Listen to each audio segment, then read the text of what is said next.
Hello दोस्तों, कैसे हैं आप सब। मेरा नाम है रिजवान खान और हमारे यूट्यूब चैनल का नाम है आर लैंग्वेज स्कूल। दोस्तों, ये वीडियो उन सभी के लिए जो स्पेनिश छोड़ना चाह रहे हैं, मतलब गिव अप करना चाह रहे हैं, जिनसे स्पेनिश हो नहीं पा रही है। तो मैं इस वीडियो में कारण, स्पेनिश छोड़ने के कारण और उसके निवारण दोनों पे बात करूंगा। तो इस वजह से ये वीडियो देखनी होगी आपको आखिर तक। जिन लोगों ने अभी तक मेरे चैनल को सब्सक्राइब नहीं किया तो बहुत बड़ी गलती की है। आपने स्पेनिश सीख रहे हैं और आपने अभी तक मेरे चैनल को सब्सक्राइब नहीं किया, जहाँ पे मैं कितनी ढेर सारी वीडियोस बना चुका हूँ। मैं हर महीने ऑनलाइन कोर्सेज भी ऑफर करता हूँ। तो आपको चैनल को सब्सक्राइब कर लेना अभी और बेल आइकन का बटन दबा के वीडियो को लाइक ज़रूर करिएगा। और साथ ही साथ हमारा एप्लीकेशन डाउनलोड कर लीजिएगा, जहाँ पर हर महीने हम लोग बिगिनर लेवल से लेके B1 लेवल तक के कोर्स लॉन्च करते हैं। ठीक है, आगे चल के B2 लेवल का भी कोर्स हमारे एप्लीकेशन पे आपको मिलेगा। तो चलिए दोस्तों, इस वीडियो को शुरू करते हैं।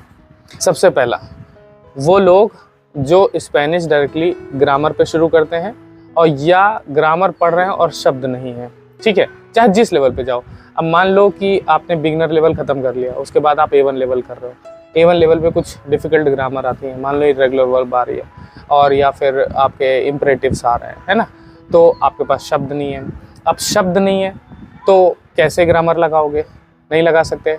और जो बंदा बोलेगा ऐसे शब्द बोलेगा जो आपने कभी सुने ही नहीं, क्योंकि आपको मालूम ही नहीं उन शब्दों का मतलब, तो आपको समझ में भी नहीं आएगी। पता चला कि यार स्पेनिश तो मेरे सर के ऊपर से जा रही है। इसलिए ऊपर से जा रही है क्योंकि सर में कुछ है ही नहीं, इसीलिए ऊपर से जाइए ना। सर में होती तो पास करके जाती, है ना, लेकिन वो शब्द ही नहीं है तो कहाँ से समझ में आएगा। ठीक है, तो सबसे पहले शब्द इकट्ठा करिए। Point number 2, word to word meaning तलाशने वाले। अब चलो, हिंदी माध्यम से स्पेनिश सीखी जा सकती है, मैंने भी सीखी है। अंग्रेजी माध्यम वाले भी कम नहीं है। दोनों के दोनों शब्द बाई शब्द एक एक का मीनिंग जानना चाहते हैं। अब कुछ ऐसी चीज़ें जो स्पेनिश में ना इंग्लिश में है ना ही स्पेनिश में है। जैसे माई है, इंग्लिश में माई एक ही है। अब माई ब्रदर, माई सिस्टर, ठीक है, या माई ब्रदर और my brothers, my book, my books. ठीक है, अब स्पेनिश में जाओ तो इसमें क्या होता है? मी लिब्रो और मीस लिब्रोस, है ना। मी लिब्रो और मीस लिब्रोस हिंदी में मेरा, मेरी, मेरे। अब आ जाओ सू पे, तो सू पे यहाँ पे आपके लिए भी इस्तेमाल होता है। अब आप इंग्लिश में नहीं है तो और हाँ, उस्तेद, अब उस्तेद इंग्लिश में है नहीं है। ठीक है, तो ऐसी कई चीज़ें हैं जो आप लोग ढूंढते रहते हैं, ये सब चीज़ें, और आपको नहीं मिलती है। एक एक शब्द का मीनिंग तलाश करते हैं। देखो, ऐसा समझ के चलो कि आप स्पेनिश पढ़ रहे हो तो 80% रूल्स हो सकता है आपको मिल जाए, लेकिन 20% ज़रूर ऐसा होगा जो आपको उस भाषा के अंदर रहते रहते सीखना पड़ेगा। स्पेनिश की चीज़ स्पेनिश में सीखनी पड़ेगी।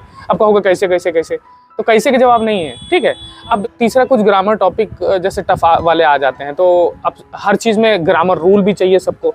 अब कुछ चीज़ें जैसे इर्रेगुलर वर्ब है। अब जैसे मैं बचपन में छोटा था तो मैं पापा से पूछता था कि पापा ये इर्रेगुलर वर्ब क्या है। मतलब जैसे गो, वेंट, गॉन होता है, और जैसे प्ले, प्लेड, प्लेड हो जाता है तो ईडी लग जाता है। तो मैं पता था पापा गोड, गोड, गोड क्यों नहीं हो जाता, ये गो, वेंट, गॉन क्यों हो जाता है ना। संग, सैंग, संग क्यों हो जाता है। तो पापा कहते थे बेटा ये इर्रेगुलर वर्ब है, इनको अपने आप से ऐसे याद करने पड़ते, रटना पड़ता है। तो मैं कहता था पापा को लगता आते हैं। लेकिन अब जब मैं एज अ टीचर खुद आ गया हूँ तो मुझे मालूम है कि सारी चीज़ें जो है रूल्स में नहीं फिट बैठती। कुछ चीज़ें हमको रटनी पड़ती हैं। और आपको लगता है यार इतनी सारी चीज़ें हैं, तो यार रटो, रटना तो पड़ेगा ही पड़ेगा। और रटना क्या, धीरे धीरे कहते खुदा जब हुस्न देता है नज़ाकत आ ही जाती है। तो धीरे धीरे आप बोलते रहो, प्रैक्टिस करते रहो, रीडिंग करते रहो, नेटिव स्पीकर के को जिस एक्सेंट में बोलते हैं सुनते रहो। अब जैसे मेरे से जो आई पुट होता है, तो जो पुएस्तो नहीं आ रहा था मुझे, है ना। तो मैं एक बार, हमारी एक नुरिया स्पेन से ट्रैवल करने आई थी, तो उन्होंने बार बार कहते जो पुएस्तो चखेता चखेता, ऐसा पुएस्तो बार बार यूज़ करते थे, मुझे अपने आप याद हो गया। तो सुन सुन के भी कई चीज़ें, कई ग्रामर ऐसी चीज़ें जो सुन सुन के आती हैं। सुनती वो है लिखने पढ़ने से ज़्यादा सुन सुन के आता है। ठीक है, फिर अगला पॉइंट है लिसनिंग का। ठीक है, लिसनिंग के कुछ फेज़ होते हैं। अब जैसे मान लो बच्चा A1 लेवल पे 6 महीने बाद पहुँचा। ठीक है, अब वो कह रहा है कि यार 6 महीने से हम पढ़ रहे हैं, अभी भी एकदम फ्लुएंटली हमको समझ में नहीं आ रहा।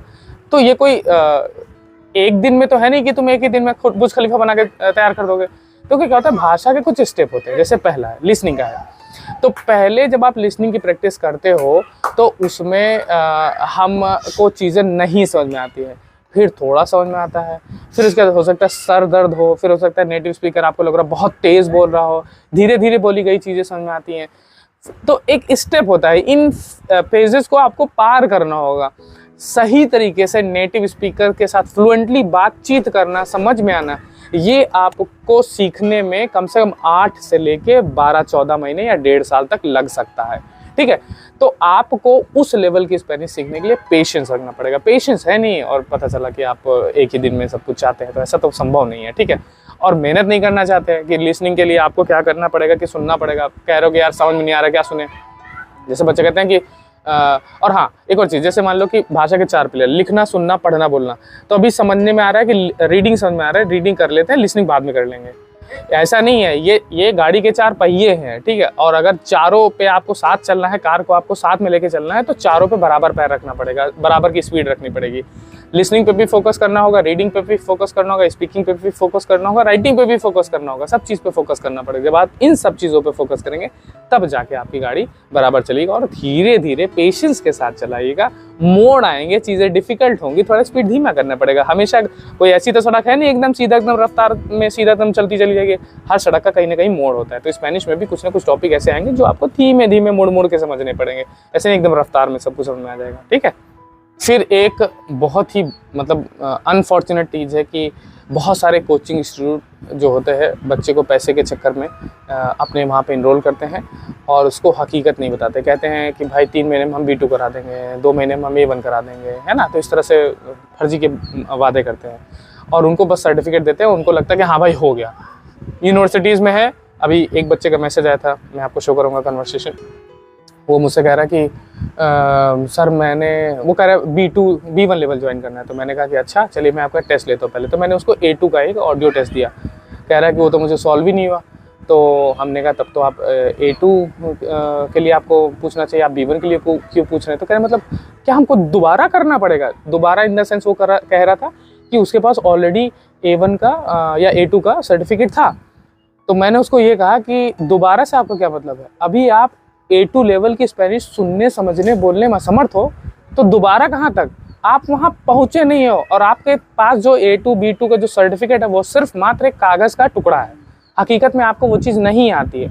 तो जिस धरातल पर बैठे हो आपको वहीं से शुरुआत करनी चाहिए, ठीक है। अब पता चला कि इंस्टीट्यूट वाले दिमाग ख़राब कर देते हैं, बच्चा डिप्रेशन में आया था कि मैंने इतना पैसा बर्बाद किया, इतना समय बर्बाद किया। और अभी प्रॉब्लम हमारे साथ क्या आ रही है कि हमको ना तो स्पेनिश सुनने में आ रही है ना समझ में आ रही है और कागज़ पे लेकर बैठे हैं B2 ठीक है। तो ये सारी चीज़ें भी होती हैं। इस वजह से भी ज़्यादातर बच्चे गिव अप करने का सोचते हैं, लेकिन गिव अप नहीं करना है, गिव अप नहीं करना है।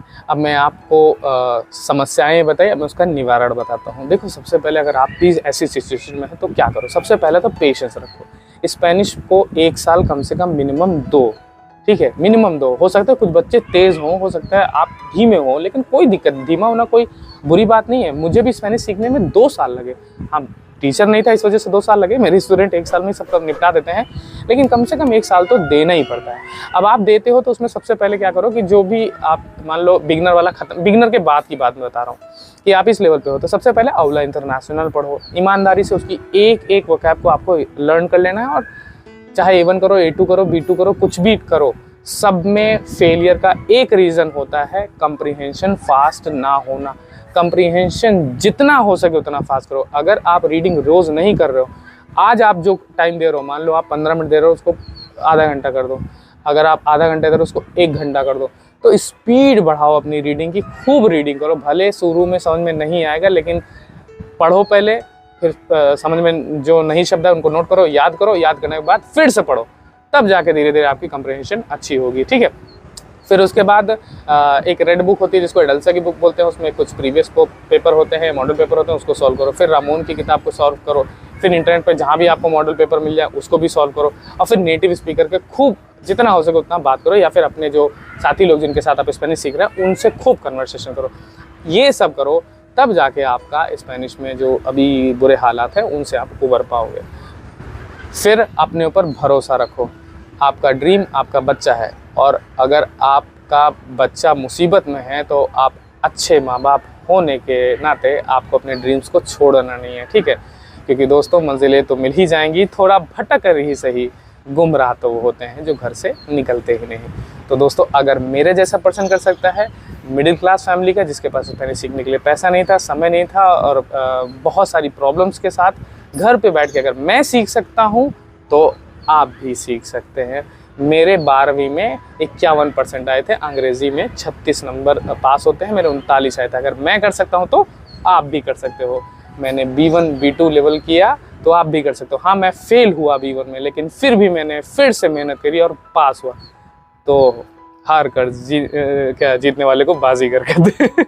तो दोस्तों, बाजीगर बनिए, मेहनत करिए, अपने सपनों पर भरोसा करिए। मैं आपके साथ हूँ। अगर ये वीडियो अच्छी लगी तो वीडियो को लाइक करिएगा, और अगर आप मेरी ऑनलाइन क्लासेस ज्वाइन करना चाहते हैं तो बेझिझक application our language school download कर लीजिए। तो दोस्तों, मिलते हैं आपसे अगली वीडियो में। तब तक के लिए बाय बाय, अडियोस, कुइदाते मुचो।